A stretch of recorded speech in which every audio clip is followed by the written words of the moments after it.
नमस्कार दोस्तों, आज हम इस वीडियो में जानेंगे पटकथा के तत्व।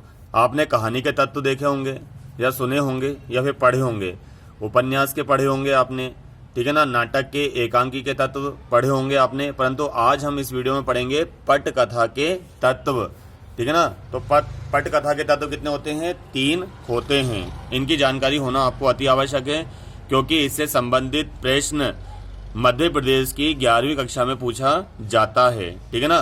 तो पटकथा का प्रथम तत्व है स्रोत, मतलब स्रोत मतलब होता है झरना, ठीक है ना।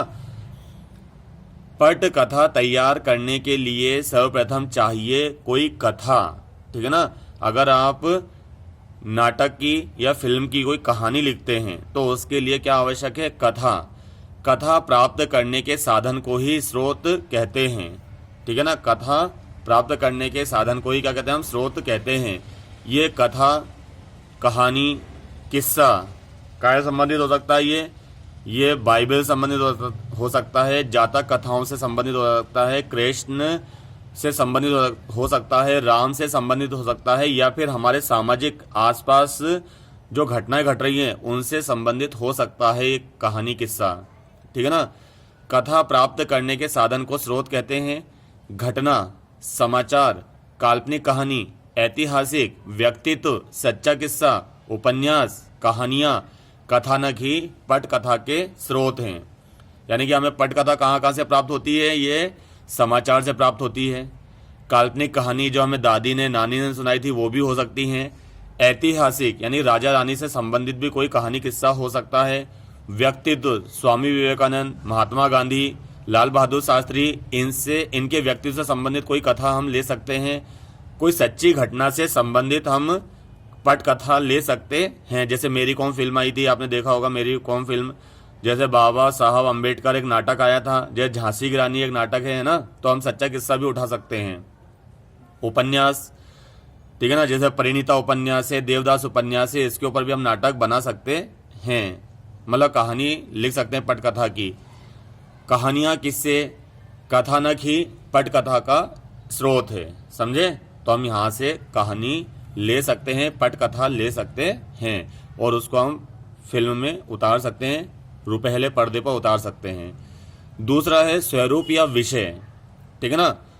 अब इसका स्वरूप कैसा होता है? जाने माने हिंदी के लेखक प्रेमचंद, धर्मवीर भारती, मनु भंडारी, रविन्द्रनाथ टैगोर, ठीक है ना, आचार्य रामचंद्र शुक्ल, जयशंकर प्रसाद आदि की रचनाएं पटकथा का स्वरूप व विषय होती हैं। अगर आप कोई पटकथा लिख रहे हैं तो आपको हिंदी के कवि तथा हिंदी के लेखकों को ध्यान से पढ़ना होगा, ठीक है ना, और फिर उनको पढ़कर, उनकी रचनाओं को ध्यान से पढ़कर आपको पटकथा लिखनी होगी, समझे।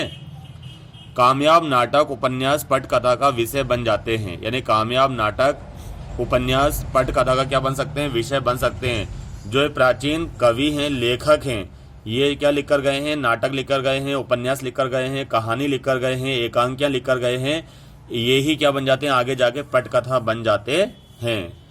संरचना, तीसरा तत्व क्या है इसका? संरचना। पटकथा लिखने के लिए उसकी संरचना या ढांचा तैयार करना, ठीक है ना। यानी कि जब आप पटकथा लिखते हैं तो उसकी संरचना, ढांचा तैयार कर लेना चाहिए। पटकथा की संरचना में पात्र, ठीक है ना, घटना स्थल, दृश्य, कहानी का क्रमिक विकास, द्वंद्व, टकराहट और समाधान होते हैं, ठीक है ना। यानी कि जब आप पटकथा की संरचना करते हैं तो उसमें पात्र, यानी कि पात्र की वेशभूषा, पात्र किस प्रकार के होंगे, फिर पात्र जहाँ पर संवाद कहेंगे, बोलेंगे, वो घटनास्थल कैसा होगा, तो घटनास्थल की जानकारी होनी चाहिए। दृश्य, ठीक है ना, दृश्य कैसा होगा? रात्रि का होगा, दिन का होगा, ठीक है ना, सुबह का होगा, शाम का होगा, कैसा होगा। कहानी का क्रमिक विकास, यानी कहानी किस प्रकार चलेगी, तेज गति से चलेगी या धीरे धीरे चलेगी। द्वंद्व, टकराहट, यानी कि कलाकारों के मध्य संवाद बोले जाएंगे तो उनमें टकराहट भी होगी, ठीक है ना, और समाधान भी होते हैं, जिन्हें पटकथा के अंग भी कहा जाता है। ये सब तत्व पटकथा का ढांचा बनाते हैं और संरचना करते हैं। यानी कि ये जो तत्व हैं कौन कौन से? संरचना में पात्र हैं, घटना स्थल है, दृश्य है, कहानी है, एक कहानी का क्रमिक विकास है, द्वंद्व टकराहट है। ये क्या करते हैं, पट कथा का ढांचा बनाते हैं। क्या बनाते हैं, ये ढांचा बनाते हैं। ठीक है ना। उम्मीद है आज का वीडियो को समझ में आया होगा, पसंद आया होगा। धन्यवाद।